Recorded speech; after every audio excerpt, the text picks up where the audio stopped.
Hello, Sentinels fans.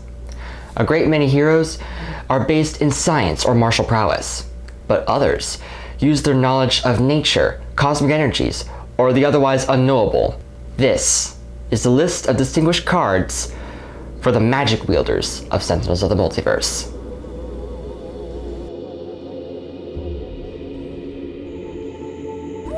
Our list will look at the distinguished cards of Argent Adept, Akash Thria, the Naturalist, and Harpy. And yeah, I do realize there are only 4 in this list. In addition to the mistake of not having a theme when I made the first list, therefore putting Night Mist in the first list, I also moved a hero from this list into a different list in order to balance out one of the lists, so that the stragglers don't have so few. You'll see in a little bit when I finally do that list. Argent Adept is the virtuoso of the void, one who uses music as a conduit for void magic. He gathered a variety of magical instruments to perform a lot of amazing effects in order to help out his team. His distinguished cards are Arcane Cadence, Instrumental Conjuration, Inspiring Supertonic, and Vernal Sonata. Arcane Cadence is an excellent way to scrub through your deck, as it takes the top 5 cards of your deck and places 1 in Argent's hand, 1 on top of his deck, 1 on the bottom, 1 in the trash, and 1 into play. Essentially, it places a card into play and access to 2 more for you to use later. Heck, it could be 2 cards into play if you count using Primordial Argent Adept's base power. But of course, to get the full use out of the songs, you need some instruments. With Instrumental Conjuration, you can summon any instrument from your deck or your discard, allowing you immediate access to the full capabilities of your music. Now, while all the songs are great, I wish to point out Inspiring Supertonic as one of the best ones. Its performability is to grab a power to a hero. Not bad, right? Well, Argent can give a power to himself and reuse the same song with a different instrument.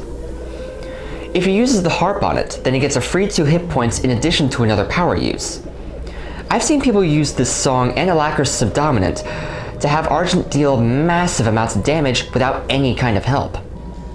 It's things like this song that created a minor Sentinels meme. Whose turn is it anyway? And lastly, there's Vernal Sonata, a card that works like Tempest's Return from the Deep, allowing players to get back any good cards they might have used or lost.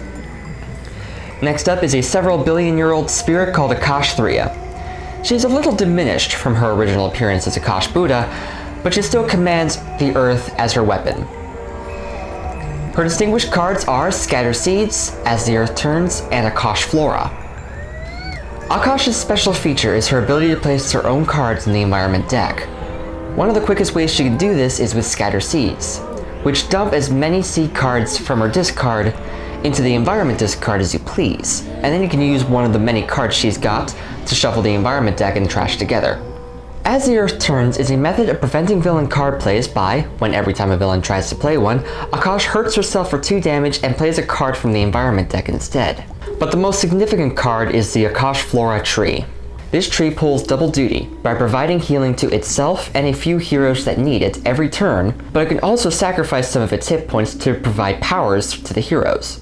If you spend a lot of time healing the tree or contrive a way to prevent it from hurting itself, Akash Flora can become a powerhouse all of its own. Swooping in, we have the Naturalist. This guy communes with the land in the shape of animals and rights the wrongs caused by himself and his fellow man. His distinguished cards are his forms and natural born vigor. The Naturalist can transform himself into 3 different animals to fill 3 different specific roles. If he wishes to deal the damage, you can't go wrong with the Crocodile. This form increases all damage dealt by him by 1, and activates Croc abilities on his cards. Most of those are additional attacks or other forms of destruction. Next is the Rhino, the perfect option for personal defense. Taking on this form reduces the damage dealt to Naturalist by 1, and activates Rhino abilities on his cards. Most of these abilities have elements of defensive play, like directing damage dealt to other heroes to Naturalist, or healing small amounts. The Gazelle is the form Naturalist takes when he has specific or niche tasks to do. It doesn't have any boost on top of the form, but allows Naturalist to destroy ongoing cards, peek at the top card of a few decks, and remove some of them, gather up cards, heal up, or ensure that the environment doesn't target him or other heroes. I like Natural Born Vigor because it allows the player some variety of options with their powers.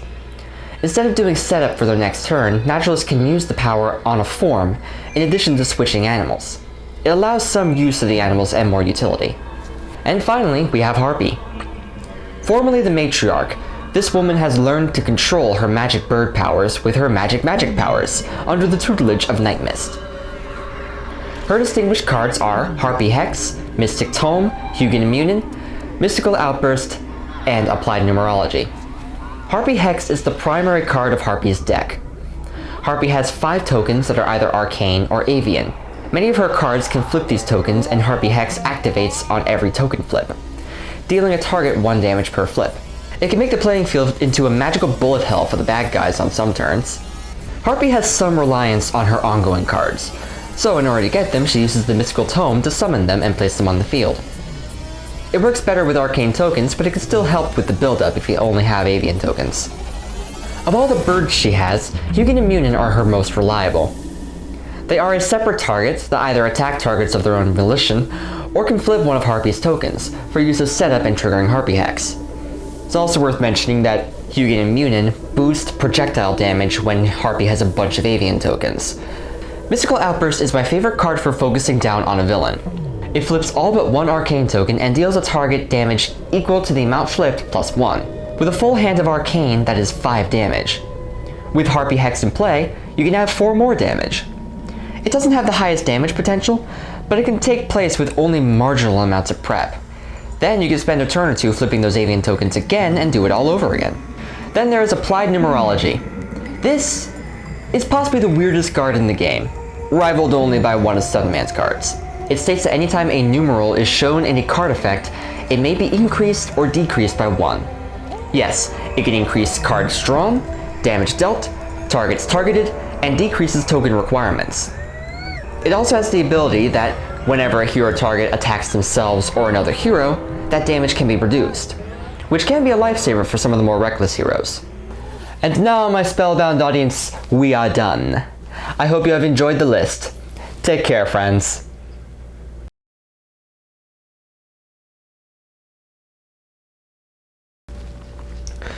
I'm blue, ba-ba-dee-ba-be-da, ba-ba-dee-da-be-da, da-ba-dee-da-be-da. Back to the top. It can make the playing field into a magical bullet hell for... And if you've seen gameplay footage of Toho, it's like that.